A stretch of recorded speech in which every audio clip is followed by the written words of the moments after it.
ইমান বেয়া লাগিছে নকৈ থাকিব নোৱাৰোঁ। বহুতে চিনেমাখন চালে জুবিনদাৰ সপোনৰ চিনেমা এখন ৰৈ ৰৈ বিনালে, বহুতেই মোবাইলত ৰেকৰ্ডিং কৰিলে, বহুতে সম্পূৰ্ণ চিনেমাখনেই আপলোড কৰি দিলে ইউটিউবত। এইটো একদমেই বেয়া কাম কৰিছে, বহুত বেয়া কাম কৰিছে আৰু দুখো লাগিছে। ইমান কষ্ট কৰে চিনেমা এখন বনাওঁতে, ইমান কষ্ট হয়। জুবিনদাৰ কথাটো অকণমান মনত কৰিবাচোন, জুবিনদাৰ কথাটো এবাৰ ভাবিবাচোন। কিয় তেনেকুৱা কাম কৰিছা তোমালোকে বুজিব পৰা নাই।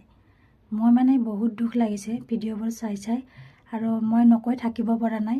যিসকলে এতিয়াও মোবাইলত ৰাখি থৈছে আপলোড নকৰিব, ডিলিট কৰি দিয়ক। আৰু যিসকলে ভাবি আছে আপলোড কৰিম বুলি, সিহঁতে নকৰিবই। আৰু বহুতৰ মোবাইলত আছেও, এতিয়া ডিলিট কৰি দিব। মই ইমান বেয়া লাগিছে পাই কেনে মোবাইলটোত যেতিয়া খুলিছোঁ, নিউজটো ওচৰত আহিছে, এটাকটো কাণত ধৰাইছে আৰু বহুতৰে পেজবোৰ